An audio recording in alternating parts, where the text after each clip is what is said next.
பிதாவே சுவி நாமத்தினாலே சமத்து வருகிறேன் அப்பா. சத்திய ஆவியானவர் தாவே சகல சத்தியங்களை போதித்து சகத்துல வழிநடத்துவதாக.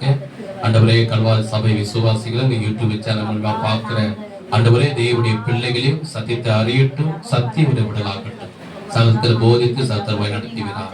இயேசுவின் நாமத்தில் நல்ல பிதாவே, ஆமென். அல்லேலூயா. இயேசுவின் நாமத்தினாலே உங்களை நான் வாழ்த்துகிறேன். இந்த யூடியூப் சேனல் மூலமா பார்க்கிறேன் உங்களையும் நான் அன்போடு வாழ்த்துகிறேன், வரவேற்கிறேன். நம்முடைய சேனலை பார்த்தீங்கன்னா சப்ஸ்கிரைப் பண்ணாதுங்க, தயவு செய்து அன்பாக சொல்லுங்க, அதை பண்ணுங்க, மற்றவங்களுக்கு அதை ஷேர் பண்ணுங்க. ஏன்னா அது நிமித்தமாக நீங்க செய்கிற ஊழியம், அது நிமித்தமாக அவர்கள் வசனத்து மூலமா ஆஸ்வதிக்கப்படுவார்கள். இந்த நாளிலே கல்வாரி சபையிலே ஞாயிற்றுக்கிழமை காலை ஆராதனையிலே நம்ம எஸ்தர் புத்தகத்தை குறித்து நம்ம பார்த்து வருகிறோம். எஸ்தர் புத்தகத்தை குறித்து நம்ம இரண்டாவது பகுதியாக நம்ம தியானிக்க போகிறோம். எடுத்துக்கொள்ளுங்க, பழைய ஏற்பாட்டிலே 624 பக்கம், 624 பக்கம் எஸ்தர் புத்தகம். அதுல 1ஆம் அதிகாரம். சரி, நம்ம போன வாரம் கொஞ்சம் தியானிச்சோம். இன்னும் கொஞ்சம் தொடர்ச்சியாக எஸ்தர் புத்தகத்தை குறித்து நம்ம தியானிக்க போகிறோம். அந்த 1ஆம் அதிகாரத்தை பார்த்தீங்கன்னா 15ஆம் வசனம் வரைக்கும் நம்ம போன வாரம் நம்ம தியானிச்சோம். போன வாரம் நம்ம பார்த்தோம் எஸ்தருடைய புத்தகத்தில். இன்னும் அதுல இருக்கிற மறைப்பொருள்களை, தேவ ரகசியங்களை பரிசுத்த ஆவியானவர் நமக்கு வெளிப்படுத்துவாராக. சரி, என்னால என்ன கவனிங்க, இந்த யூடியூப் சேனல் பார்க்கிற நீங்களும் அதை சத்தியத்தை கவனமாக கவனிங்க. பார்க்கும் போது இதுல 16ஆம் வசனத்துல இருந்து அந்த 22ஆம் வசனம் வரைக்கும் பாத்தீங்கன்னா நீங்க படிக்க வேண்டாம், என்ன கவனிங்க. அதுல என்னன்னா, அதுல ராஜா வஸ்தி கீழ்ப்படியாதனாலே இந்த ராஜா ஒரு ஆலோசனை கேட்கிறார். வேத பண்டிதர்களை நோக்கி, காலகாலமா வர்த்தகமானவரை நோக்கி ஒரு ஆலோசனை கேட்கிற அந்த ராஜா. இந்த ஆலோசனை கேட்கும் போது அதுல இருக்கிற மெகுமோன் என்று சொல்லுகிறவன் என்ன பண்றாரு, ஒரு ஆலோசனை கொடுக்கிறார். அந்த ஒரு ஆலோசனை என்ன ஆலோசனை கொடுக்கிறார்னா, ராஜா கொடுத்த கட்டளைக்கு வஸ்தி வரல. அதனால ராஜாக்கு மட்டுமல்ல, அந்த பகுதி முழுது நீங்க பாத்தீங்கன்னா இதுதான் பேசப்படுது. வராதனால இவள் ராஜாக்கு மட்டுமல்ல, தேசத்தில் இருக்கிற எல்லா கணவன்மார்களுக்கும் புருஷர்களுக்கும் இவள் அநியாயம் செய்தாள் என்று இந்த மெகுமோன் என்ற இந்த ஒரு ஆலோசனைக்காரர் என்று சொல்லி, அதனால இனிமேல் வஸ்தி ராணியா இருக்கக்கூடாது, ராஜாவுக்கு பிரியமான பெண்ணு மட்டுமே இனிமேல் ராணியாக ஆக்கப்பட வேண்டும் சொல்லி இந்த வேத பகுதி முழுதும் இந்த 16ல இருந்து 22 வரைக்கும் நான் படிச்சோம் என்றால் இவர் இந்த ஆலோசனை கொடுக்கிறார், இந்த மெகுமோன் என்றவர். இதை கேட்ட ராஜாக்கு எப்படி ஆயிடுச்சுன்னா பிரியமாயிடுச்சு, நல்ல ஒரு விஷயம் அப்படின்னு அந்த ராஜா என்ன பண்ற, ஏற்றுக்கொள்றாரு. பிற்பாடு எஸ்தர் 2ஆம் அதிகாரத்துல 1ஆம் வசனத்துல இருந்து 4ஆம் வசனம் வரைக்கும் நம்ம பார்த்தோம் என்றால், 1ஆம் வசனத்துல இருந்து 4ஆம் வசனம் வரைக்கும் அதுவும் வாசிக்காதீங்க, நீங்க வீட்டுல படிச்சு பாருங்க. ஏன்னா முக்கியமான நான் விளக்குறது மட்டும் நான் படிக்கிறேன், விளக்காததுல நான் உங்களுக்கு அப்படியே சொல்றேன், கவனிங்க.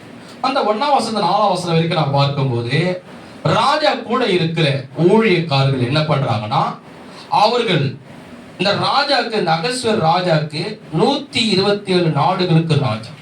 எத்தனை நாடுகளுக்கு? எவ்வளவு பேர் ராஜா வந்திருப்பாங்க? மொத்தம் கிட்டத்தட்ட சொல்ல போனா உலகத்துல பாதி கண்ட்ரி, பாதி தேசம் இந்த அகஸ்வேர் ராஜாவுக்கு இருந்திருக்காங்க. எவ்வளவு பெரிய ஆள் பாருங்க.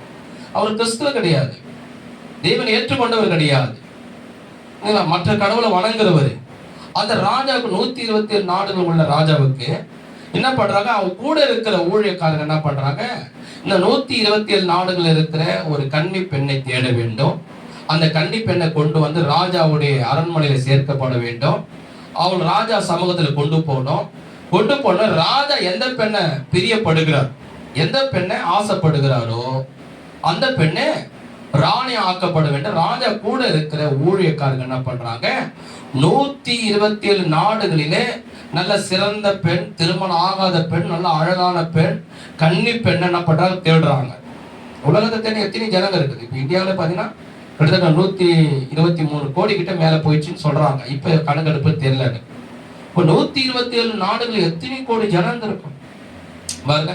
அப்ப அத்தனை பெண்கள், எல்லா பெண்களையும் செலக்ட் பண்ணல, நமக்கு எல்லா பெண்ணும் செலக்ட் பண்ணல. நல்ல அழகான பெண்ணு, நல்ல ரூபதியான பெண்ணு, கன்னி பெண்ணு, இந்த பெண்ணை மட்டும் செலக்ட் பண்ணி என்ன பண்றாங்க, சூஸ் பண்ணி கொண்டு வராங்க. இப்பதான் நம்ம வேத பகுதியை பார்க்க போகிறோம். இப்போ இதுல இருக்கிற வேத வசனத்துடைய வெளிப்பாடுகள் ஆவியானவர் நம்மளோடு பேசுவார். சத்தமா ஆமென் சொல்லுவோம். நல்ல சொல்லுவோமா?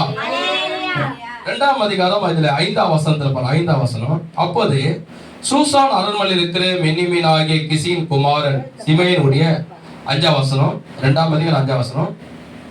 சிமையனுடைய மகனாகிய எவிரின் குமாரின் மோர்தகாய் என்ன பேர் உள்ள ஒரு யூதன் இருந்தான். எல்லாரும் சேர்ந்து சொல்லுங்க.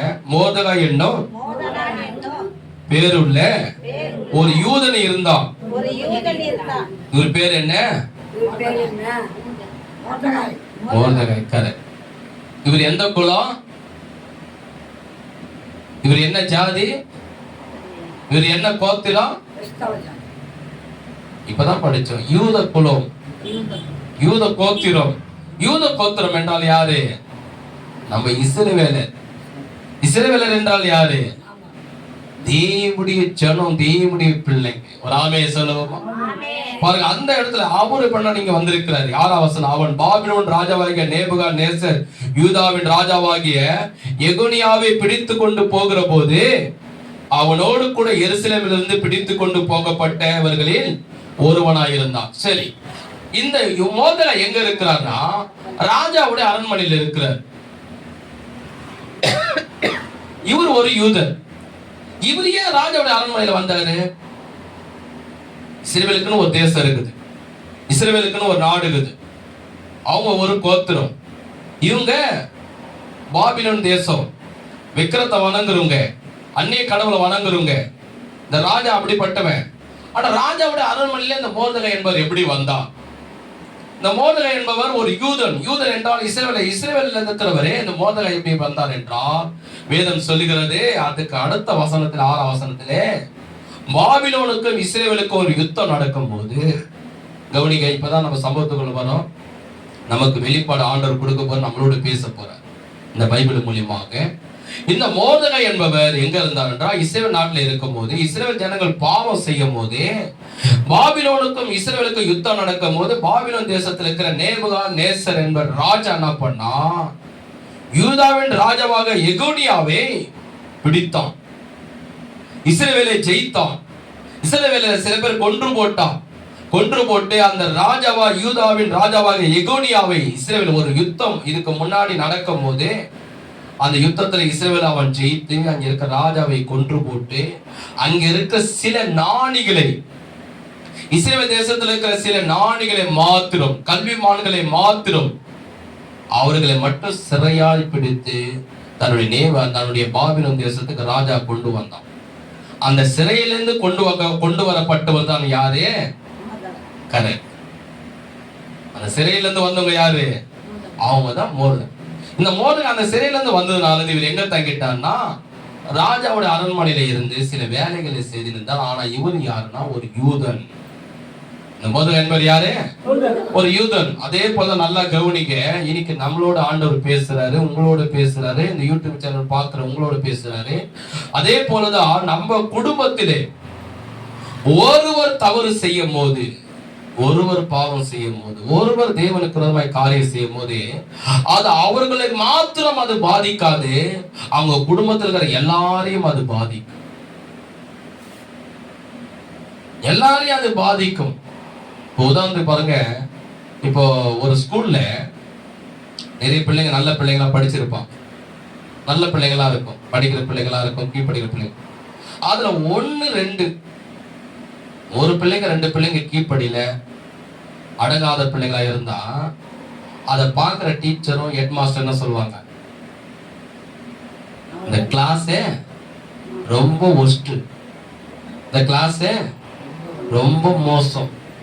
ஏன் அப்படி பேசுறீங்க? ஐயோ, அந்த பிள்ளைங்களை அடங்கவே அடங்காது, கீழ்படியவே கீழ்படியாது. எல்லா பிள்ளைங்களும் இல்ல, அதுல இருக்கிற 50 பிள்ளைங்க 2 பிள்ளைங்க அப்படி செய்யும் போது என்ன பண்ணுவாங்க?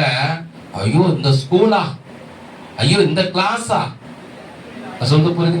இப்ப வீட்டுல பாருங்க, ஒரு பையன் அடங்க மாட்டான், ஒரு பையன் குடிச்சுக்கின்னு அமகலை பண்ணிக்கின்னு கெட்ட வார்த்தை பேசிக்கின்னு சண்டை போட்டுக்கின்னு வீட்டுல ஒரு பையன் அது மாதிரி பண்ணின்னு இருப்பான்.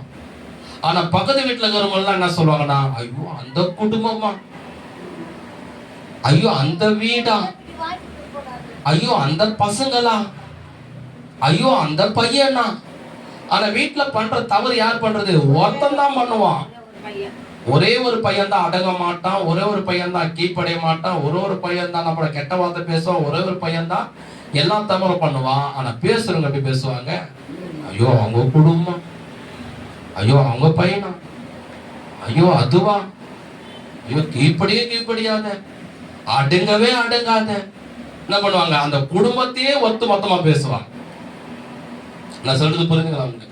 அப்போ இது என்ன ஆகுது? இஸ்ரவேல் ஒருவர் தவறு செய்தனால அது அந்த நேபுகாத்நேசர் பாபிலோனுக்கு போய் யுத்தம் பண்ணும்போது அங்கிருந்து நல்லவர்களா இருந்த, ஆவிக்குள்ளா இருந்த, ஆண்டவருக்கு பிரியமா இருந்த இந்த மோர்தெகாய், தானியேல், சாத்ரா, மேஷாக், ஆபேத்நேகோ, இந்த எஸ்தர் எல்லாரும் சிறையாக பிடிக்கப்பட்டு வரப்பட்டாங்க.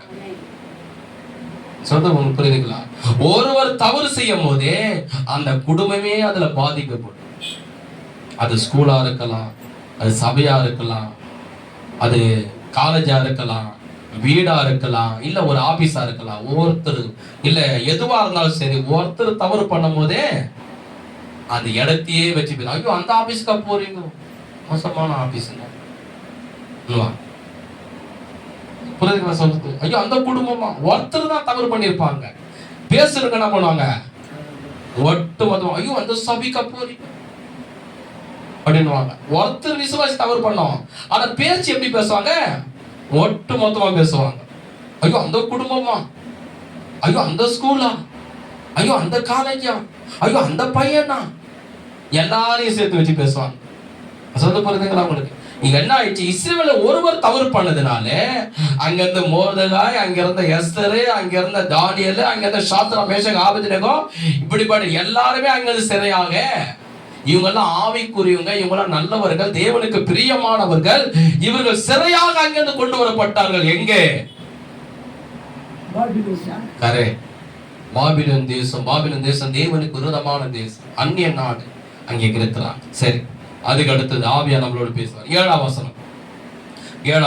எஸ்தர் 2ஆம் அதிகாரத்தை அப்படியே வச்சீங்க, அதை தான் நான் விளக்குறேன். 7ஆம் வசனத்தை பாருங்க. அவன் தன் சிறிய தகப்பன் குமார்த்தியாக எஸ்தர் என்னும் அத்தாச்சலை வளர்த்தான். அவளுக்கு தாய் தகப்பன் இல்லை. அந்த பெண் ரூபதியும் சௌந்தரியமுடையவளாய் இருந்தால் அவள் தகப்பன் அவள் தாயும் மரணம் அடைந்த போது மோர்தெகாய் அவளை தன் குமார்த்தியாக எடுத்துக்கொண்டான். ரெண்டாவது யாருகிட்ட போறோம்னா, ரெண்டாவது எஸ்தரை குறிச்சு பார்க்க போறோம். இப்பதான் எஸ்தருடைய சம்பத்துக்குள்ள வரும். இந்த மோர்தெகாய் யாரு, அதை குறிச்சு நான் விளக்கி உங்களுக்கு சொன்னேன். இவர் எங்க இருந்தாரு, ஏன் இங்க வந்தாரு பாபிலோன், இப்ப சொன்னோம். ரெண்டாவது அடுத்தது யாருகிட்ட போகிறோம் நான் இப்ப பாக்குறோம். இப்பதான் எஸ்தருடைய வாழ்க்கையை பார்க்க போறோம்.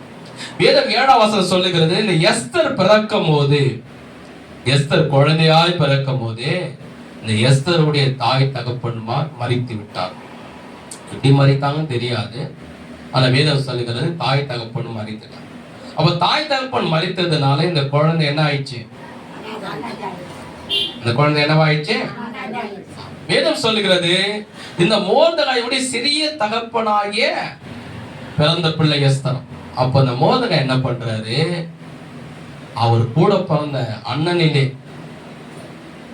அவர் என்ன பண்றாரு? இந்த மோர்தெகாய் என்பவர் அந்த எஸ்தரை எடுத்து தன் மகளாய் நினைத்து அந்த குழந்தைக்கு தன் தகப்பனுக்கு சாணத்துல இந்த குழந்தைய வளர்க்க.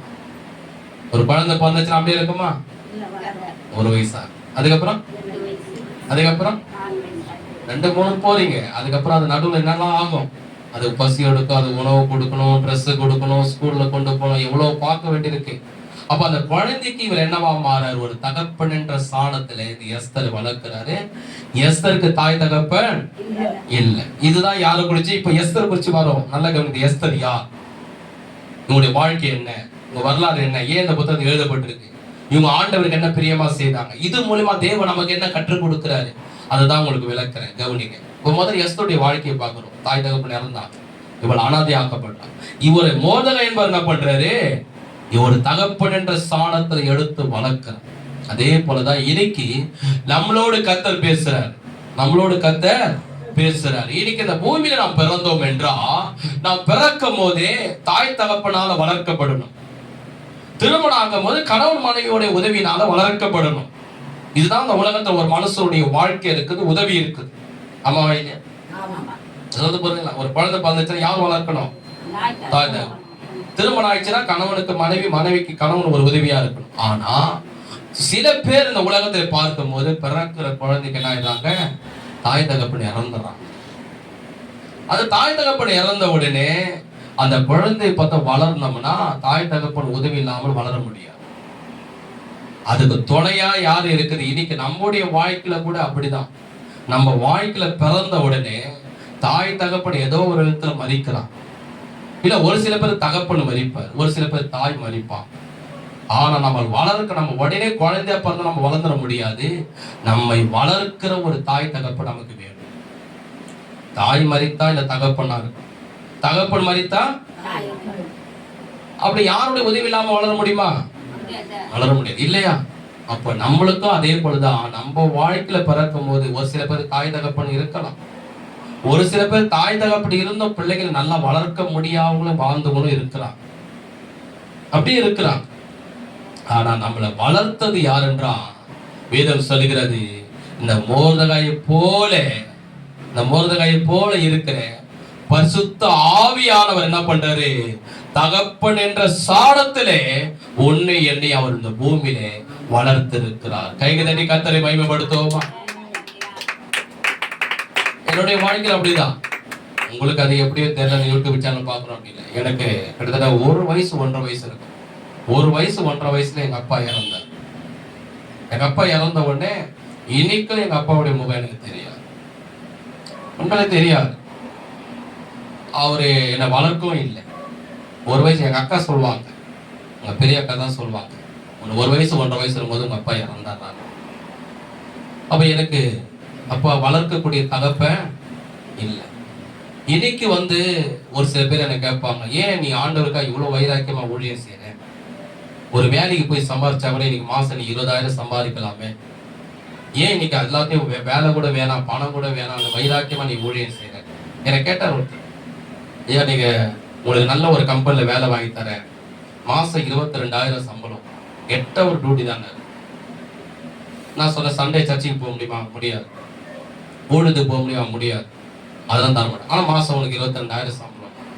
நான் சொன்னேன், ஒரு மாசம் நீ 50,000 கொடுத்தா கூட நான் வரமாட்டேன், எனக்கு சர்ச்சு தான் முக்கியம், அவனுடைய ஊழியம் தான் முக்கியம். என்னப்பா நீ பேசுற? நீ எவ்வளவு கஷ்டப்படுற, வீட்டுல எவ்வளவு வருமானம் இருக்குது, எவ்வளவு கடன் பிரச்சனை இருக்கிற, எவ்வளவு தேவை இருக்குது, நீ போய் இந்த இவ்வளவு பேர் நல்ல சம்பளத்தை போய் நீ வேணான்றி, நீ கவர்மெண்ட் வேலை கிடைச்சா கூட ஸ்டார்டிங்ல தான் கொடுப்பாங்க. நான் சொன்னேன், என் ஆண்டவர் எனக்கு ஒரு தகப்பன் என்ற சாணத்துல என்னை வளர்த்தார். இன்னைக்கு நான் வளர்ந்திருக்கிறேன், இன்னைக்கு நான் நல்லா இருக்கிறேன், இன்னைக்கு நான் வாழ்ந்திருக்கிறேன். அது காரணம் என்னை பெற்ற தகப்பன் இல்ல, என் இயேசு கிறிஸ்து எனக்கு தகப்பனா இருந்தாரு, அவருக்காக நான் வாழ்வேன்னு சொன்னேன். கைகதறி கர்த்தரை மகிமைப்படுத்துவோம். இன்னைக்கு ஒருத்தருடைய வாழ்க்கையில தாய் இருக்கலாம், இல்ல தகப்பன் இழந்திருக்கலாம், இல்ல சில பேர் 2 பேரும் இழந்திருக்கலாம். ஒரு சில பேர் வாழ்க்கையில 2 பேர் இருந்தாலும் நல்ல வளர்க்க முடியாத குழந்தைகள் இந்த பூமியில வளர்ந்துருக்கு. அதுதான் எஸ்தர் பிறந்தவனை தாய் தகப்பனை இறந்தார்கள். ஆனா மோர்தெகாய் என்ன பண்ணாரு, தகப்பன் என்ற சாணத்துல இந்த எஸ்தரை வளர்த்தாரா. இன்னைக்கு நம்மளை வளர்த்தது யார் என்றா ஆண்டவராகிய இயேசு கிறிஸ்து. அல்லேலூயா. சரி, இதுக்கப்புறம் 8ஆம் வசனம் பாருங்க. 8ஆம் வசனம் பாருங்க. எஸ்தர் 2ஆம் அதிகாரம் 8ஆம் வசனம். ராஜாவின் கட்டளையும் தீர்மானமும் பிரசித்தமாகி அநேக பெண்கள் கூட்டப்பட்டு சூசான் அரண்மனை உள்ள ஏகாசின் வசத்திலே ஒப்புவிக்கப்படுகிற போது எஸ்தரும் ராஜாவின் அரண்மனைக்கு அழைத்து கொண்டு போகப்பட்டு ஸ்திரீகளை காவல் பண்ணுகிற ஏகாயின் வசத்திலே ஒப்புவிக்கப்பட்டான். அந்த பெண் 9ஆம் வசனம். அந்த பெண் அவன் பார்வைக்கு நன்றாய் இருந்ததினால் அவளுக்கு அவன் கண்களிலே கிருபை கிடைத்தது. எல்லாரும் சேர்ந்து சொல்லுங்க, அவன் கண்களில் கிருபை கிடைத்தது. எல்லாரும் சேர்ந்து சொல்லுங்க, அவன் கண்களில் கிருபை கிடைத்தது. ஆகையால் அவளுடைய போதங்க, நீங்க சொல்ல வேண்டாம், நான் சொல்றேன். சுத்திகரிப்பு வேண்டியவைகளை அவைகளுக்கு தேவையான மற்றவைகளை அவளுக்கு கொடுக்கவும் ராஜா அரண்மனையில் 7 தாதிமார்களை அவளுக்கு நியாயமிக்கவும் ஜாக்கிரதைப்பட்டு கன்னி மடத்தில் சிறந்த ஒரு இடத்திலே அவளையும் அவள் தாதிமார்களையும் வைத்தான். எல்லாரும் சேர்ந்து சொல்லுங்க, கன்னி மடத்திலே ஒரு சிறந்த ஒரு இடத்திலே அவளையும் அவள் தாதிமார்களையும் வைத்தான். ஏன் முக்கியமான வசனம் மட்டும் தான் உங்களை படிக்க சொல்றேன், நான் சொல்றேன். ஏன்னா அதுல ஆழ்ந்த அர்த்தம் இருக்கு, வெளிப்பாடு இருக்கு, நம்மளை குறிச்சு ஒரு ஆசீர்வாதம் அதுல அடங்கி இருக்கு. அதனாலதான் அந்த முக்கியமான வசனம் மட்டும் எடுத்து உங்களை வாயில அறிக்கை சொல்றேன். கவனிங்க. இப்போ ராஜா இப்ப ராஜா பக்கமா போ. ராஜா என்ன சொல்றாரு? அவருக்கு திருமணம் ஆகணும். ராஜாவுடைய ஊழியக்காரர் சொல்லி இருக்கிறாங்க, 127 நாடுகளுக்கு ராஜாவுக்கு திருமணம் பண்ண ஒரு பெண்ணை தேடுறாங்க. இந்த செய்தி யாருக்கு போயிடுச்சுன்னா, மோர்தெகாய் எங்க இருக்காரு சொன்னேன், பாபிலோன் தேசம். கரெக்ட், கரெக்ட், நானும் கரெக்டா கவனிக்கிறீங்க. ராஜாவோட அரண்மனையில இருக்கிற அந்த மோர்தெகாய். அப்போ அந்த மோர்தெகாய் தெரியாம இருக்கும், தெரிஞ்சிச்சு. அப்போ இவளுக்கு என்னன்னா, நம்ம பெண்ணை வளர்த்து இருக்கிறோம், இவளும் எஸ்தர், இவனும் திருமணம் ஆகல. இவளை என்ன பண்ற, அந்த மோர்தெகாய் என்ன பண்ற, எஸ்தரை கூப்பிட்டுக்கிட்டு போயிட்டு, இதுக்கெல்லாம் அதிகாரி ஒருத்தர் இருப்பாங்க, எல்லாத்துக்கும் ஒரு அதிகாரி இருப்பாங்க, ராணுவத்துக்கு ஒரு படத்தளபதி, மந்திரிமா. இந்த பெண்கள் எல்லாம் கூட்டி ராஜாவுடைய அரண்மனையில தனியா கொண்டு போய் சேர்த்து, ராஜாவுக்கு போய் முன்னாடி நிக்கிறதுக்கு ஒரு இடத்தை கொடுத்து அவங்களை அழகுபடுத்தி சிங்காரிச்சு அதுக்கப்புறம் கொண்டு போகலாம். அதுக்கு ஒரு அதிகாரி. அவன் தான் யாருன்னா இந்த ஏகாசி என்றவன். இந்த ஏகாசி என்பவன் தான் இதுக்கெல்லாம், இந்த ஏகாசி என்பவன் தான் இதுக்கு அதிகாரி. அவங்க கிட்ட போயிட்டு மோதல் என்ன சொல்றாரு, இவளும் திருமணம் ஆகாத பெண்ணு எஸ்தரு, இவளையும் நீ என்ன பண்ண, அந்த அரண்மனையில அழகு சிங்காரிப்பாங்க, ஒரு இடத்த சூஸ் பண்ணிட்டாங்க, அந்த இடத்துல கொண்டு போய் இவளையும் நீ சிங்காரி அப்படின்றான். யாகாசி என்ன பண்ணிக்கலாம், இந்த ராஜாவுக்கு திருமணம் பண்ணோம்னா எப்படிப்பட்ட பெண்ணை திருமணம் பண்ணோம், ராஜாவுக்கு பொண்ண திருமணம், இளவரசி திருமணம் பண்ண. இவரும் ஒரு நாட்டுக்கார ராஜா, 170. இப்ப டாக்டருக்கு ஒரு பெண்ணை தேடணும்னா எந்த எந்த குடும்பத்துல போய் பெண்ணை தேடுவாங்க, ஒரு அட்வொகேட்டுக்கு ஒரு பொண்ணை தேடணும்னா எந்த குடும்பத்துல போய் தேடுவாங்க, ஒரு காவல்துறைக்கு ஒரு பெண்ணை திருமணம் பண்ணனா எந்த வீட்டை போய் தேடுவாங்க, ஒரு வாழை வீட்டை போய் தேடுவாங்களா, ஒரு ஓடு வீட்டை போய் தேடுவாங்களா. அப்போ இவன் என்ன பண்ண, அந்த எஸ்தரை கொண்டு போய் விடுறான். அந்த எஸ்தருக்கு தாய் தகப்படி இல்லை, வசதி இல்லை, வீடு வாசனை இல்லை, எதுவுமே இல்லை, கொண்டு போய் விடுறான். அந்த ஏகாசி என்பவன் என்ன பண்றான், அதிகாரி, வேதம் சொல்லுகிறது, கர்த்தர் என்ன பண்றாரு, அவளுடைய கண்களிலே இந்த எஸ்தருக்கு தழுவு கிடைக்க முடியாது செய்யறாரு. செய்த உடனே அப்படியா, சரி வாமா உள்ள சொல்லி இந்த எஸ்தரை உள்ள கொண்டு போறாங்க. இந்த எஸ்தர் மட்டும் இல்ல, நல்லா கவனிங்க, இன்னொரு ஆழமான சத்தியம். இந்த எஸ்தரை போன்று ஒரு சில பேரை சூஸ் பண்ணி சில பெண்கள் அது உள்ள கொண்டு போறாங்க. 127 நாடுல எவ்வளவு பெண்கள் இருப்பாங்க, அதுல சில பேரை செலக்ட் பண்ணிட்டாங்க. அந்த சில பேர் வந்து அந்த அரண்மனையில கன்னி மடத்தில கொண்டு போறாங்க. இப்போ நம்ம வார்த்தை சொன்னோம்னா, இப்போ கல்யாணம் பண்றதுக்கு மாப்பிள்ளை பார்க்க பொண்ணு போறான்.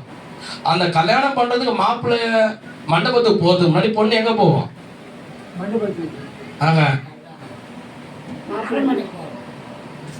இப்போ பொதுவா கேக்குறேன். அம்மா எவ்வளவு வயசானாலும் கரெக்டா சொல்றாங்க. மாப்பிள்ளைய பார்க்கறதுக்கு முன்னாடி, மண்டபத்துல ஏறதுக்கு முன்னாடி பொண்ணு எங்க போவோம், பொண்ணு மட்டமாக பியூட்டி பார்லர் போகுது. 10 ரூபாய் மொய் எழுதுன்னு கூட முதல்ல பியூட்டி பார்லருக்கு போயிட்டு 100 ரூபாய் மொய் வச்சுட்டு தான் கல்யாணம் பண்றதுக்கு போகுது. எங்க போறாங்க, முதல்ல பியூட்டி பார்லர் போயிட்டு அங்க சிங்காரிச்சு தன் அழகெல்லாம் படுத்தி தன் சென்டெல்லாம் அடிச்சு, ஜெரமியாக பத்தியா உள்ள மழங்கிறாரு. இதெல்லாம் கேட்கும் போது கல்யாணம் பண்ற ஆசை. அவங்க என்ன பண்ண, உள்ள போயிட்டு சிங்காரிச்சு எல்லாத்தையும் பண்ணிதான் மனது முன்னாடி. அது போல நான் சொல்ல வருதுன்னா, இதுக்குன்னு ஒரு இடம் அரண்மனையில இருக்கிற ஒரு ஸ்தலத்தை ஆயத்தம் பண்ணி அந்த இடத்துல ஏகாசி என்ற ஒரு அதிகாரி அவங்க கிட்ட சில பெண்கள் போகும்போது இந்த மோதலை என்ன பண்றாரு, இந்த எஸ்தரை கொண்டு போயிட்டு கொடுக்குறாரு. இந்த எஸ்தரையும் உள்ள கொண்டு போய் ஒரு சிங்காரி சொல்றாரு. அவனா சொல்லிக்கலாம், ராஜா எவ்வளவு பெரிய ஆளு, உன் பொண்ணை போய் கொண்டு வர, இந்த பொண்ணுக்கு அப்பா அம்மா கூட கிடையாது, வீடு வாசல் கூட கிடையாது, ராஜாவை திருமணம் பண்ண உன் பொண்ணு என்ன சவர நகை கொடுக்கும். இப்ப கேக்குறாங்களா இல்லையா, என் பையன் பிகாம் படிச்சிருக்கிறாரு, டிகிரி முடிச்சிருக்க, மாசம் 50,000 சம்பாதிக்கிற, உன் பொண்ணை கொடுக்குறேன், எத்தனை சவர நகை கொடுப்பேன், உலகத்துல கேக்குறாங்களா இல்லையா. அப்ப இவர் கேட்டிருக்கலாம்ல, எதுவும் கேட்கல.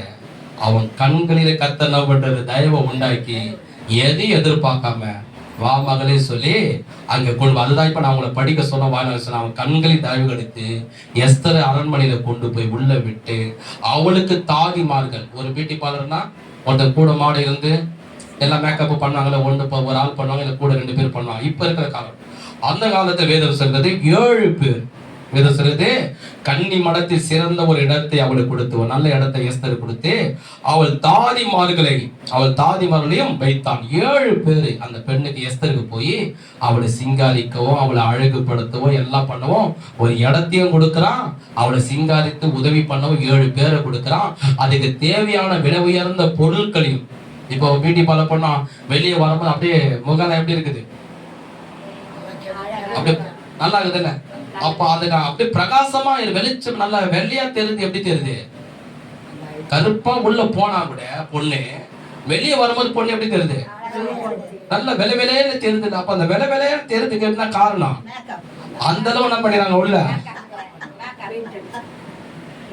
மேக்கப் பண்ணிடுறாங்கல்ல, அதுக்கேற்ற பொருளை வேணும்ல. அப்ப என்ன பண்றாங்க, அந்த உள்ள அரண்மனையில என்ன பண்றாங்க, எல்லா விலை உயர்ந்த பொருள். இதெல்லாம் கம்மி. அந்த காலத்து ராஜாவோட அரண்மனை விலை உயர்ந்த பொருள்கள் எல்லாருமே. அது வாசனை பாத்தீங்கன்னா பரிமள தைலத்தோட வாசனை நம்ம இங்க ஓப்பனா பல தூரத்துல இந்த வாசனை கேட்கணும். அப்படிப்பட்ட பொருளா கொடுது. அது காரணம் என்ன? இந்த எஸ்தர் சொந்தக்காரர் கிடையாது, ஒரு இளவரசி கிடையாது, ஒரு ராணி கிடையாது, இவ்வளவு பெரிய ஆளும் கிடையாது, பெரிய அரண்மனையில இருந்து வந்தவங்க கிடையாது. ஒரு தாய் தகப்பனை இழந்த ஒரு அநாத பெண், வீடு வாசல் இல்லாத பெண். ஆனா காரணம், கர்த்தருடைய கண்களிலே எஸ்தருக்கு தயவு கிடைச்சது. கைக்கு தட்டி கர்த்தரை மகிமைப்படுத்துவோமா? இப்போ நல்லா கவனிங்க. இப்ப நமக்கு சொல்றேன், அதே போலதான் நம்முடைய வாழ்க்கையில ஆண்டவர் சொல்றாரு. நம்ம வாழ்க்கையில கூட பாத்தீங்கன்னா இன்னைக்கு நிறைய பேருடைய கண்களிலே தயவு கிடைக்க முடியாது செய்யறாரு. என் வாழ்க்கையில நான் பார்த்திருக்கேன். ஒரு முறை ஆரம்பத்துல ஒரு வேலைக்கு போன ஆரம்பத்து நாட்கள் வேலைக்கு போனோடனே அதுல கிட்டத்தட்ட என் கூட 20 பேர் இருந்தாங்க. அதுல ஒரு சூப்பர்வைசர், அதுக்கு ஒரு மேனேஜர், அது உள்ள கிட்டத்தட்ட 4 சூப்பர்வைசர் இருப்பாங்க. 4 சூப்பர்வைசருக்கு மேனேஜர் இருப்பாங்க, அதுக்கு மேல ஓனர் இருப்பாரு. ஒரு சூப்பர்வைசர் கிட்ட கீழே 20 பேர் வேலை செய்வோம். நானும் அதுல போனேன். ஒரு சவர் என்னை கொண்டு போய் சேர்ந்த உடனே அந்த 20 பேர் வேலை செய்வாங்க. வேலை செய்து நான் பார்த்தீங்கன்னா நான் வருவேன். வந்துட்டு எனக்கே தெரியாது, நான் போய் நின்னேன். சார் என்னை பார்த்தா அது எதுலன்னா பேங்க்ல பார்த்தீங்கன்னா பேங்க்ல வேலைக்கு எடுக்கணும்னா குறைஞ்சபட்சம் ஒரு டிகிரினா இருக்கணும். ஒரு டிகிரி கூட இல்லையா சார், நீங்க 10th தான் படிச்சிருக்கீங்க. 10th கூட கிடையாது, அந்த 10thலேயே ஃபெயில். நான் எப்படி சார் உங்களை பேங்க்ல எடுக்க முடியும்? ஒரு டிகிரினா முடிச்சிருக்கணும், அப்பதான் நான் பேங்க்ல எடுக்க முடியும். நீங்க டிகிரி கூட இல்லையா? பக்கத்துல வந்து சொன்னாரு, இல்லை சார் அவர் நல்லா வேலை செய்வார், நீங்க சேர்த்துங்க அப்படின்னு. அப்போ உடனே சரி அவர் பார்த்தாரு, சரி ஓகே, ஆனா ஒழுங்கா வேலை செய்யணும் அப்படின்னு சொல்லி என்ன பண்ணாரு, சேர்த்துக்கிட்டாரு. முதல் தயவு கட்சிதான் டிகிரி முடிச்சாதான் உள்ள போக முடியும். டிகிரியே இல்லாம 10th நான் ஃபைல் ரேடியன்ட் பேங்க்ல உள்ள போனேன். ஆண்டவர் கிருபை தந்தாரு, ஜோமன்ட்டு போனேன். 2வது என்ன ஆயிடுச்சு, எல்லாரும் பாத்தீங்கன்னா நான் 3 மணிக்கெல்லாம் அந்த பேங்க்குள்ள வந்துடுவேன். எல்லா கலெக்ஷனாக எடுத்துக்கணும். 3 மணிக்கெல்லாம் வந்து எல்லாத்தையும் ஒரு இடத்துல கேஷை ஹேண்டில் பண்ணுவேன். பணத்தை கொடுத்துருவேன், கண்டிப்பாக எல்லாத்தையும் கொடுத்துருவேன். எல்லாரும் என் கூட வேலை செய்ய எத்தனை மணிக்கு வருவானுங்க? ஒருத்தன் 4 மணிக்கு வருவான், ஒருத்தன் 5 மணிக்கு வருவான், ஒருத்தன் 6 மணிக்கு வருவான். நான் சீக்கிரமா இறங்குவேன். எல்லாரும் அப்பதான் உள்ள ஏறுவானுங்க. எல்லாரும் என்ன முடிஞ்சிச்சு. நான் இப்பதான் உள்ளே போறேன்னு வானுங்க. அவனுக்குலாம் முடிச்சுட்டு வெளியே வர நேட்டம் ஆகும். அப்போ என்ன கேட்டானுங்க, நீ எந்தத்தெல்லாம் போய் கலெக்ஷன் எடுக்கிறேன்னு கேட்பேன். நான் சொன்னேன், இந்த இடத்தெல்லாம் போய் கலெக்ஷன் எடுக்கிறேன். எனக்கு பார்த்தீங்கன்னா கிட்ட இடம், கிட்ட கொஞ்சம் பட்ஜெட் வந்து அமௌண்ட் வந்து கம்மி. அவனுக்கு எடுக்கிற இடம்லாம் ரொம்ப லாங் இடம். அவன் எடுக்கக்கூடிய அமௌண்ட் பெரிய அமௌண்ட். அதை எடுக்கணும், அதை கட்டணும்னா ரொம்ப நேரமாகும். நேரம் ஒருத்தன் போயிட்டு சூப்பர் செட்டு கம்ப்ளீட்டே பண்ணிட்டான். என்னை கூப்பிட்டு பேசுறான். நான் உள்ள கட்டிட்டு வெளியே வரேன், இங்க வாப்பான்னு கூப்பிட்டேன். உங்களை சூப்பர் கூப்பிடுறாருன்னு நான் சொன்னேன். என்ன எது கூப்பிடுறேன்? என்ன பண்ணேன் தெரியல, கூப்பிடுறேன். பக்கத்துல அவன் நின்னுக்கிறான். அவன்கிறான் ஆயிட்டாங்கிறான், கருப்பாங்கிறான். நின்னுக்கிட்டு என்ன சார்? இல்ல இவர் சொல்றாரு, நாங்க எத்தனை வருஷமா 10 வருஷமா அந்த கம்பெனில இருக்கிறோம். எங்களுக்கெல்லாம் ரொம்ப லாங்ல நீ போட்டுட்ட, அதிகமா அமௌண்ட் எத்தனை சொன்ன இதுல கட்ட சொன்ன. நாங்கெல்லாம் வந்து கட்டிட்டு போது வீட்டுக்கு போறதுக்கு 5 மணி 6 மணி ஆகுது, வீட்டுக்கு போய் 8 ஆகுது. இவர் 2-3 முடிச்சிடறாரு. இவருக்கு மட்டும் கிட்ட கொடுத்துருக்கிறேன். அதுவும் இவர் எடுக்கிற அமௌண்ட்ல சின்ன அமௌண்ட், இந்த டாக்டிவ் ஈசி சேவை மையம் இது மாதிரி இடத்த கொடுத்துருக்கு. நாங்கெல்லாம் பெரிய இடத்த போய் எடுக்கிறோம். எவ்வளவு நேரம் ஆகுது? அந்த இடம் அந்த நான் பண்ற வேலை இவருக்கு வேணுமா? அவர் பண்ற வேலையை என்ன போய் எடுக்க சொல்றாருன்னு சூப்பர் செட்டை கம்ப்ளைண்ட் போகுது. அவர் சார் சொன்ன சார், நீங்க சூப்பர் சார், இவனுக்கு இந்த இடத்த வேலையை கொடுக்கும், எனக்கு இந்த இடத்துல வேலை கொடுக்கும், உனக்கு அதிகாரம். நீங்க என்ன சொல்றீங்க சொல்லுங்க, நான் செய்யறேன். அவர் என்ன சொல்ல தெரியுமா? நீங்க எடுக்கிற இடத்துல எடுங்க. நீ எங்கெல்லாம் போய் எடுக்கணுமோ அங்கேயே போய் நீ எடு. அது நான் சார் அநியாயமாகுது. இப்பதான் வந்தா 1 வருஷம் கூட ஆகல, 6 மாசம் கூட ஆகல, இவனுக்கு கிட்ட கிட்ட இடம், சீக்கிரமா வேலை முடியுது. நான் எவ்வளவு வருஷமா வேலை செய்யறோம், இது அநியாயமா தெரியலையா? அது எனக்கு தெரியும் சூப்பர் சார். நானு யாருக்கு எந்த இடத்துல வேலை கொடுங்க எனக்கு தெரியும், எனக்கு நீ சொல்லாத, உனக்கு எங்க எடுக்கணுமா அங்கே எடுக்கட்டான். அவன் தலைக்கு புரிஞ்சுக்கின்னு கம்முன்னு போயிட்டான். கைக்கு தட்டி கத்தரை சோதனை பண்ணுவோம். நான் வந்து புரியுதுங்களா? இது மாரி நிறைய காரியங்கள் சொல்லிக்கினே போகலாம். நிறைய விஷயத்துல நிறைய அதிகாரிகளை போய் பார்க்கும் போது ஆண்டவர் அவருடைய கண்களை நமக்கு, அவன் யாரு எனக்கு தெரியாது, நான் யாரு அவனுக்கு தெரியாது, நான் ஒரு ரூபாய் கூட புத்தது கிடையாது, ஆனா அவன் கண்கள் நமக்கு, அதுதான் கர்த்தர் அது நமக்கு செய்யுது. ஒரு ஆமென் சொல்லுவோமா? ஒரு அல்லேலூயா சொல்லுவோமா? கைகள் தட்டி ஆண்டவரை ஸ்தோத்திரம் பண்ணுவோமா? அதுதான் கர்த்தர். நீ ஒரு அதிகாரிகிட்ட போய் நிற்கும் போது, ஒரு பேங்க்ல போய் நிற்கும் போது, ஒரு கவர்மெண்ட்ல போய் நிற்கும் போது, ஒரு அரசாங்கத்திட்ட போய் நிற்கும் போது, ஒரு தலைவர்கிட்ட போய் நிற்கும் போதே அவன் யாருன்னு உனக்கு தெரியாது, நீ யாருன்னு அவனுக்கு தெரியாது. அவங்க எல்லாம் பெரிய பெரிய ஆளை தான் மதிப்பாங்க, பெரிய பெரிய ஆளுகளை தான் கனம் பண்ணுவாங்க. யாரு கொடுக்குறாங்க அவங்களுக்கு தான் உதவி செய்வாங்க. நம்ம கிட்ட ஒண்ணுமே இருந்திருக்காது, நம்ம கூட ஆள் இருக்க மாட்டாங்க.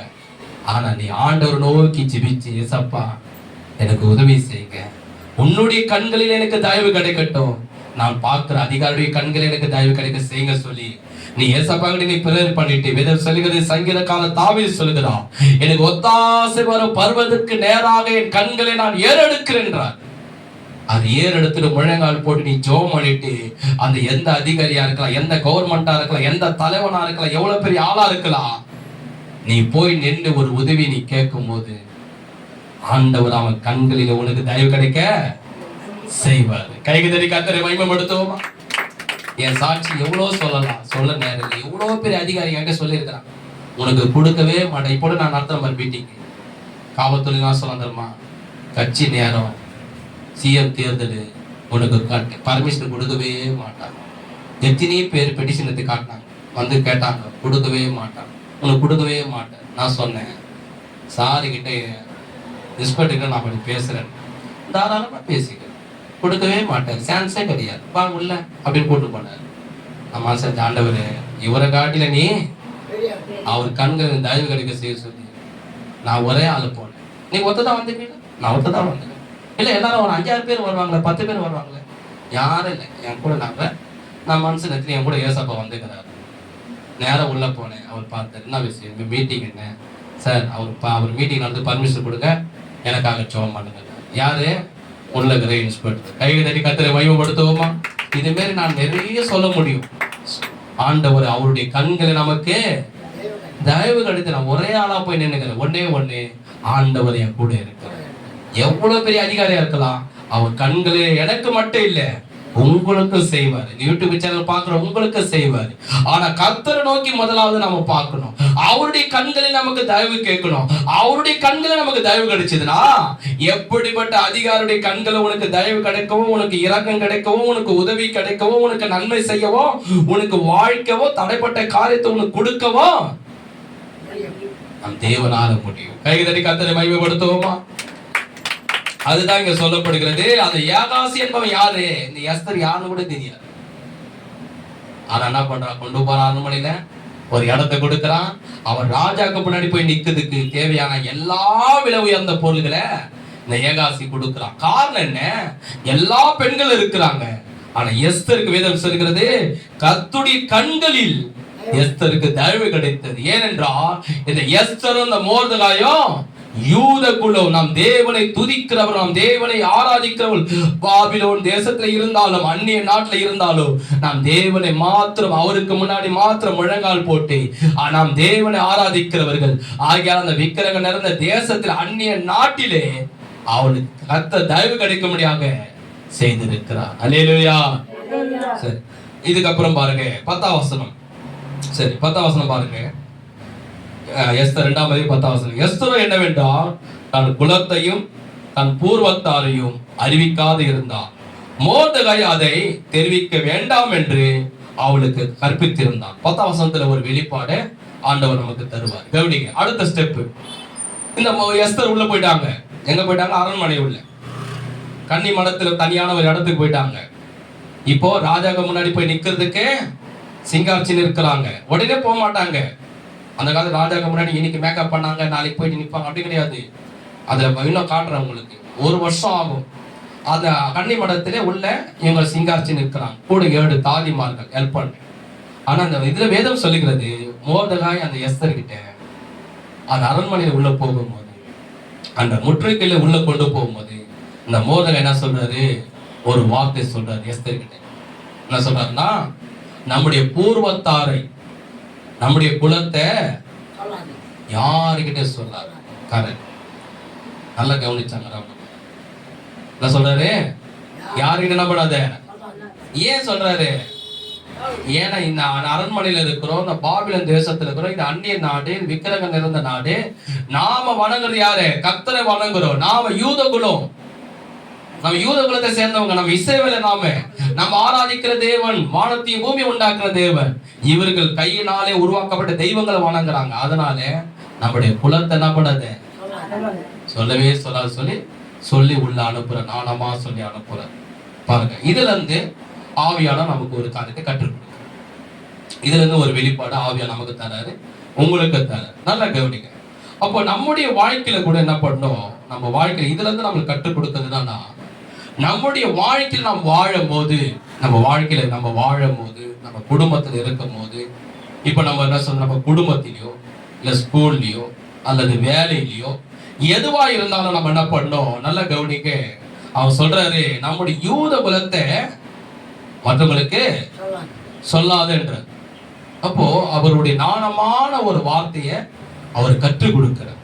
அது போலதான் நம்முடைய வாழ்க்கையில கூட நாணமான காரியத்தை நம்ம கற்றுக் கொடுக்கணும். இப்ப நம்ம பிள்ளைங்கிட்ட கூட நல்ல வார்த்தை பேசி கெட்ட வார்த்தை பேச, நல்லவங்க கூட சேரு, கெட்ட பசங்க கூட சேரு. நம்மள என்ன பண்ணோம், சில காரியத்தை நம்முடைய பிள்ளைகளுக்கு, நம்ம குடும்பத்தினர்களுக்கு சொல்லி தரணும். ஏன்னா தெரியாதனால காலையில் எழுந்து என்ன பண்ணுவாங்க, நான் கெட்ட நண்பர்களோடு இல்ல தெரியாத பசங்களோடு பழகிடுவாங்க, அவங்க சுத்திடுவாங்க. ஏன்னா அவங்க வளர்ந்து வரும்போது யார் நல்லவங்க யார் கெட்டவங்க, இதனால பின்னாடி நமக்கு என்ன ஆபத்து வரும் அது தெரியாது. நம்ம தான் என்ன பண்ணணும், அவங்களுக்கு கற்றுக் கொடுக்கணும். ஆனா ஒரு சில இடத்துல நான் பார்த்துருக்கிறேன், அந்த பிள்ளை ஒரு சில இடத்த பார்த்து ஒரு கெட்ட வார்த்தை சொல்லி திட்டம், பக்கத்து வீட்டு அம்மாவை திட்டம்.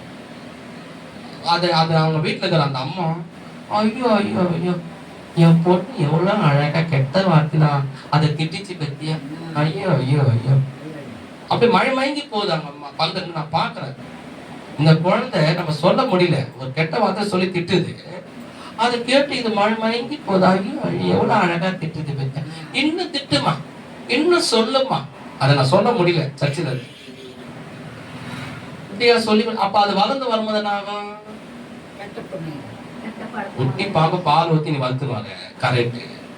ஒரு நாள் அது பெருசாகி என்ன பண்ணும், ஒரு நாள் அது பெருசாகி என்ன நான் சொல் பேச்சு கேட்க மாட்டேன் அப்படின்னு இப்ப அடுத்தது என்ன பண்ணாது, எது வீட்டை பேசிச்சு பாரு, அதே வார்த்தை உனக்கு வரும்.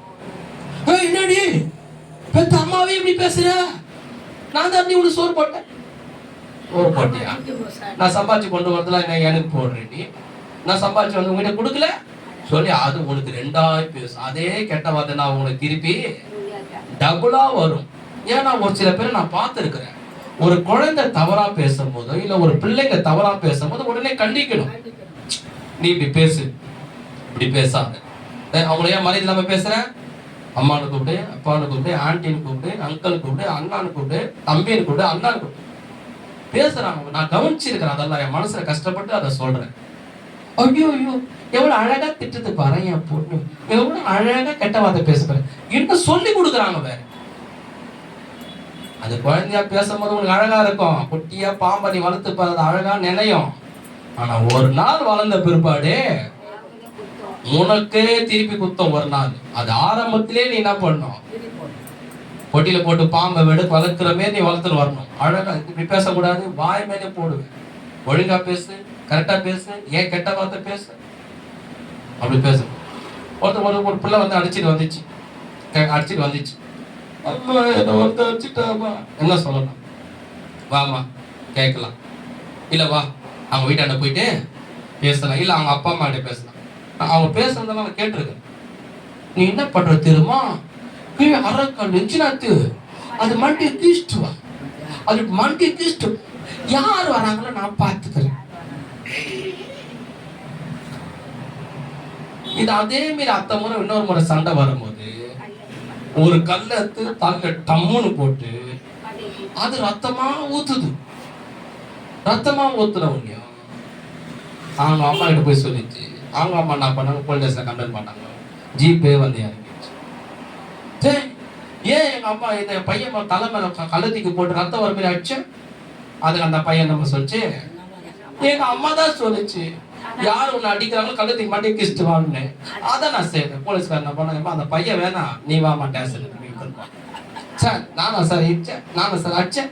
என்ன பண்ணுங்க உள்ள அழகா கிளிக்குள்ள மாரி சொன்னேன். எங்க அம்மா தான் சொல்லி குத்துச்சு, யாருன்னா உன்னை அடிச்சாங்கன்னா மண்டியை கிஸ்ட் வரான்னு. கழுத்துக்குன்னு எங்க அம்மா சொன்னது நான் செய்தேன். வாமா டேஷனுக்கு. நான் சொல்றது புரியுதுங்களா உங்களுக்கு? அப்போ நம்ம சொல்லி கொடுக்கும் போது எப்படி சொல்லி கொடுக்கணும்? என் கிட்ட வந்து பேசுற, நீ நான் பேசுறேன், அவனை அடிச்சேன், நீ நான் செய்தேன், சரி அவங்க அப்பா அம்மா கிட்ட போய் சொல்லு. என்ன பண்ணலாம் அப்படி சொல்லி சொல்ல தவறா கரெக்டா? ஒரு கெட்ட வார்த்தை பேசுற வீட்டுல பேசுறவனே உடனே நீ அதட்டணும். அதுக்கப்புறம் அது வளர்ந்த பிற்பாடு அது எங்க போனாலும் நீ சொல்லி கொடுத்து அழகா பேசும்போது அதை கேட்கிற ஜனங்க என்ன சொல்லுவாங்க தெரியுமா, ஐயோ பெத்த தாய் எப்படிப்பட்ட தாயா இருக்குமோ, இவ்வளவு அழகா பேசுது, இவ்வளவு ஒழுக்கமா பேசுது, இவ்வளவு அன்பா பேசுது, ஒரு வார்த்தை மிஸ்டேக் வரலையே, என்னங்கய்யா சாப்பிடுங்க, தண்ணி குடிங்க, உக்காருங்க, பரவாயில்ல இருக்கட்டும், இவ்வளவு அன்பா பேசுது. உங்க அப்பா அம்மா நல்லா வளர்த்துக்கிறாங்க. ஒரு பிள்ளை தவறா பேசின உடனே என்ன சொல்லுவாங்க தெரியுமா, அப்பா அம்மா எப்படிதான் வளர்த்தது. முதல்ல அவங்க அப்பா அம்மா சரி கிடையாது, அதனாலதான் இது இப்படி இருக்குது. பேசுறாங்களே இல்லையா? எதையுமே தலைநாட்டுகளை பேசுறாங்களே இல்லையா? அப்போ இந்த மோதல என்பவர் என்ன பண்றாரு, சொல்லி கொடுத்து அனுப்புறாரு. அம்மா உள்ள போய் என்ன பண்ணாத, நீ தேவையில்லாத அங்க பேசினா ராஜா வந்து விக்கிரத வணங்குருமா, நீ யூத குலத்தை சேர்ந்தவ, அதனால ராஜா உன்னை செலக்ட் பண்ண மாட்டாரு, நீ போயிட்டு வாமா வீட்டுக்குன்னு அனுப்பிச்சு விட்டுருவாரு. அதனால பெரிய ஒரு சாணம் கிடைக்குது, பெரிய ஒரு கணம் கிடைக்குது. ஒரு தேசத்துக்கு 127 நாடுகளுக்கு நீ ராணியாக போற. வாய மூடிக்கு கம்முனு நீ உள்ள எதையும் நீ பேசாத. கர்த்தர் உனக்காக பேசுவாரு, உனக்காக தேவ சமூகம் நான் பேசுறேன், நீ அமைதியாயிரு. தேசத்துல ராஜாவா ராணியாக உன்னை கர்த்தர் உயர்த்த, அமைதியாயிரு. ஏற்ற காலத்துல கர்த்தர் உன்னை உயர்த்த. அங்கே உள்ள போயிட்டு வழவழா குழங்க, நான் யார் தெரியுமா, நான் என்ன குலம் தெரியுமா, நான் போதும். இன்னைக்கு நிறைய பேர் கெட்டு போறது காரணம் தெரியுமா, குடும்பம் பெரியது காரணம் தெரியுமா, வீட்டுல சண்டை வருது காரணம் தெரியுமா, வீட்டால சண்டை வருது காரணம் தெரியுமா, ஆபீஸ்ல பிரச்சனை வருது காரணம் தெரியுமா, இந்த வாய் ஓய்ங்க. இந்த வாய் மட்டும் கரெக்டா இருந்துச்சுன்னா எல்லாருடைய வாழ்க்கையும் அழகா இருக்கும். உண்மையாவே சொல்ல அழகா இருக்கும். அந்த வாயாலதான் நான் பார்த்துருமா, நீ எப்படி அப்படி பேசுவ, நீ எப்படி அப்படி சொல்லுவ, நான் தான் கேட்டேன். அப்ப அந்த பிரச்சனை எதனால வந்தது, பேசுறதுனால கேட்டேன். அது வாயை குறிச்சு நிறைய பிரசங்கம், அதை ஒரு நாள் நான் விளக்குற மாதிரி இப்ப டைம் இல்லை. ஆனா என்ன சொல்ற, நல்ல காரியத்தை மோதுக்கு என்ன பண்றாரு, நம்ம வீட்டுல யாரா இருந்தாலும் என்ன பண்ணணும், சொல்லி கொடுக்கணும். ட்ரெஸ்ஸை ஒழுங்கா இப்படி போடு, ஒழுங்கா நீ பேசு, கரெக்டா துணி போடு, கரெக்டா வண்டியில வா, கரெக்டா உக்காரு, கரெக்டா சாப்பிடு, ஒருத்தங்கிட்ட கரெக்டா நீ பேசு, நம்ம கற்றுக் கொடுக்கணும். அதை விட்டுட்டு என் பிள்ளை எவ்வளவு அழகா ட்ரெஸ் பண்ணி பச்சியா, எப்படி அழகா பேசி விட்டுட்டேன்னு வச்சுக்க, நாளைக்கு ஒரு நாள் மக்கள் என்ன பண்ணுவாங்க, முதல் திட்ட வீட்டுல இருக்கிறவங்க தான் வரும். பெத்த அப்பா அம்மா எப்படி வளர்த்துது, பெத்த அம்மா அப்பா எப்படி வளர்த்துனாதான் இது இப்படி பேசுது. ஆனா நீ கரெக்டா வளர்த்தினா எதிர்காலத்தை அந்த பிள்ளைக்கு நல்லது. ரெண்டாவது பாக்குற ஜனங்க என்ன சொல்றாங்க, அப்பா அம்மா அவ்வளவு அழகா வளர்த்து இருக்கிறாங்க, அந்த பேர் புகழ் யாருக்கு வரும், நமக்கு தான் வரும். அல்லேலூயா. அதனால எந்த காரியம் அதை கற்றுக் கொடுங்க. காலை எழுந்தியா செல்போன் எடுக்காத, ஜோமன். காலை எழுந்தியா பக்கத்து வீட்டுல போய் உட்காந்து பேசினிக்காத, பைபிள் எடுத்து படி. ஞாயிற்றுக்கிழமை காலை எழுந்தியா எங்கே போவாத, சர்ச்சைக்கு போ. ஆண்டவர் என்ன, ஆண்டவரை விசுவாசி, ஆண்டவரை துதி, ஆண்டவரை ஆராதி. இதைதான் நாம பேசுறோம். தேவையில்லாத ஒரு காரியத்தை உட்காந்து நீ பேசுறீங்களா, அதெல்லாம் பேசாத, ஆண்டவரை பத்தி பேசு. அல்லேலூயா. அதெல்லாம் நம்ம கற்றுக் கொடுக்கணும். நம்ம பிள்ளைகளுக்கு, நம்ம சந்ததிக்கு, நம்ம கூட போனவங்களுக்கு ஆவிக்குரிய காரியங்களை கற்றுக் கொடுக்கணும். கர்த்தருக்கு பயப்படுற காரியத்தை கற்றுக் கொடுக்கணும். கர்த்தருடைய கட்டளையை கற்றுக் கொடுக்கணும். கர்த்தருக்கு பிரியமானதை கற்றுக் கொடுக்கணும். கர்த்தருக்கு முதலிடம் கொடுக்கறதை நம்ம கற்றுக் கொடுக்கணும். அதுதான் தேவனுடைய பார்வையிலே விலை உயர்ந்தது. அல்லேலூயா. கர்த்தர் உங்களை ஆசீர்வதிப்பாரு. அல்லேலூயா. நல்ல கைதடி ஆண்டவரே ஸ்தோத்திரம். அப்பா, அதனால இந்த எஸ்தருடைய புத்தகத்தை குறித்து தான் இன்னும் தொடர் போதனையாக நம்ம பார்க்க போகிறோம். அதனால தொடர்ந்து